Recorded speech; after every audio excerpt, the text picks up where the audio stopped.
வணக்கம் நேயர்கள் எல்லாருக்கும் அன்பு வணக்கம். இது குட்டி ஸ்டோரி. பல நிறுவனங்களில் எப்பவுமே பதவி உயர்வு அப்படிங்கிறது ஒரு முக்கியமான ஒரு ப்ராசஸாகவே இருக்கும்.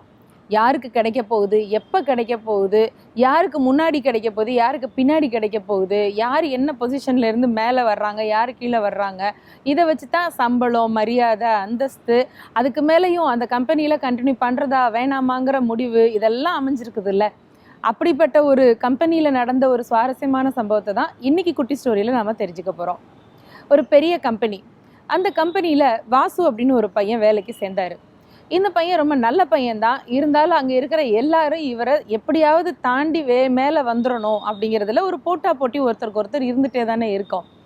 அவங்க இந்த கம்பெனியினுடைய முதலாளி எல்லாருக்கும் ஒரு பெரிய செலிப்ரேஷன் கொடுத்தாரு. அதாவது கம்பெனியினுடைய பிறந்த நாள் விழா அன்னைக்கு ஒரு பெரிய ட்ரீட்டு, எல்லாருக்கும் நல்ல விதவிதமாக சுவையாக அப்படியே டெலிஷியஸ் ஃபுட்டு எல்லாம் பேசி சிரித்து சந்தோஷமாக பார்ட்டி கொண்டாடி சாப்பிட்டு எல்லாம் முடிக்கிற நேரத்தில் இந்த சம்பள உயர்வு, போனஸு, பதவி உயர்வு இதை பற்றின பேச்சு அங்கே ஃபங்க்ஷனில் வந்தது.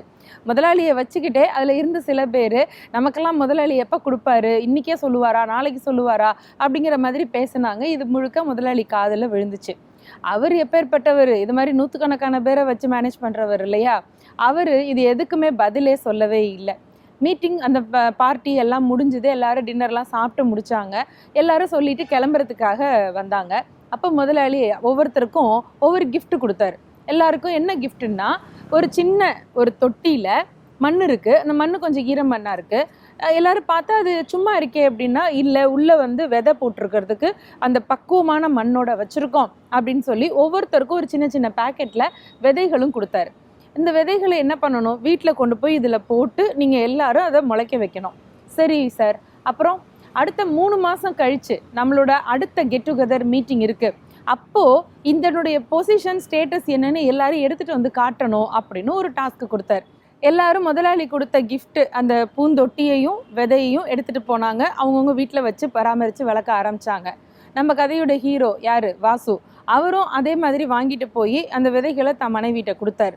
அந்த விதையை ஒரு நல்ல நேரம் பார்த்து உள்ளே போட்டு தண்ணி ஊற்றி அதை பராமரித்து சன்லைட்டு படுற மாதிரி வச்சுன்னு டெய்லி பராமரிச்சுட்டே இருந்தார்.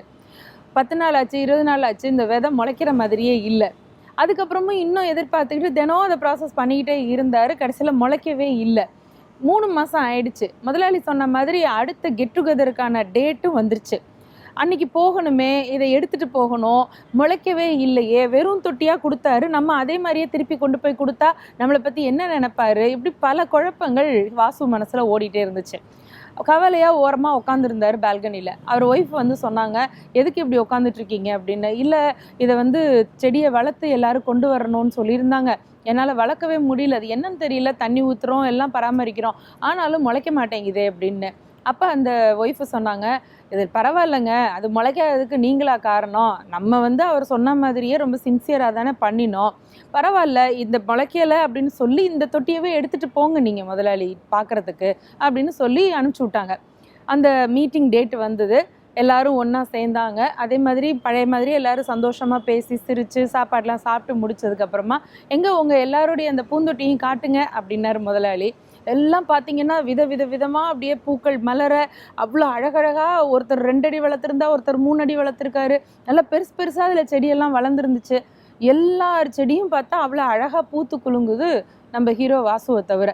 முதலாளி எல்லாரோட செடியும் பார்த்தவர், வெரி குட் கைஸ், ரொம்ப அழகாக எல்லாரும் வளர்த்துருக்கீங்க, உங்கள் எல்லாருக்கும் என்னோட மனமார்ந்த பாராட்டுக்கள்.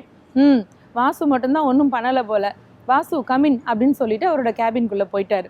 உள்ளே கூட்டிகிட்டு போய் உதச்சி வேலையை விட்டு அனுப்ப போகிறாரு போல இருக்கு முதலாளின்னு வாசு பயந்துக்கிட்டே இந்த முளைக்காத பூந்தொட்டியையும் எடுத்துக்கிட்டே ரூமுக்குள்ளே போனாப்புல.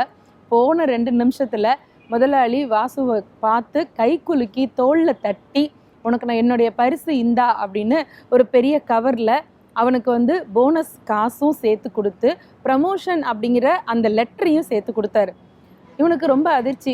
சார், நீங்கள் சொன்ன மாதிரி நான் எதுவுமே பண்ண முடியல, இந்த விதை முளைக்கவே இல்லை, நான் எவ்வளவோ முயற்சி பண்ணி பார்த்தேன், ஆனாலும் அப்படியே இருக்குது, இருந்தாலும் இதை உங்கள்கிட்ட சொல்லிடணுங்கிறதுக்காக தான் எடுத்துகிட்டு வந்தேன், மற்றவங்கெல்லாம் நிறைய அந்த இதில் பூ வர்ற மாதிரி எல்லாம் வளர்த்துட்டாங்க, எனக்கு போய் போனஸும் ப்ரமோஷனும் கொடுத்துருக்கீங்களே அப்படின்னு கேட்டார். அப்போ அந்த முதலாளி சொன்னார், நான் எல்லாருக்குமே கொடுத்த விதை எல்லாமே அவிச்ச விதை தான். யாருக்குமே அது முளைச்சிருக்கிறதுக்கு வாய்ப்பே கிடையாது. நான் சொல்லிட்டேங்கிறதுக்காக இந்த மற்றவங்க பூரா வெளியில் கடையிலேருந்து வேறு வேறு விதைகளை வாங்கிட்டு வந்து அவன் நோக்கத்துக்கு அந்த தொட்டியில் போட்டு செடியை வளர்த்து பூ பூத்துருச்சுன்னு வந்து என்கிட்ட போலியாக ரிசல்ட் காட்டுறாங்க. நீ ஒரு ஆள் மட்டும்தான் என்ன உண்மையோ அதை அப்படியே கொண்டு வந்து என்கிட்ட மரியாதையாக காமிச்சிருக்க.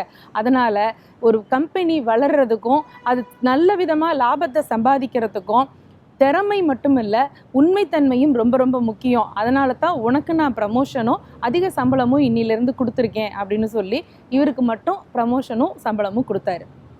எங்கேயுமே எப்போவுமே உண்மை மட்டும்தானே ஜெயிக்கும். சிந்திக்கலாமா? நன்றி.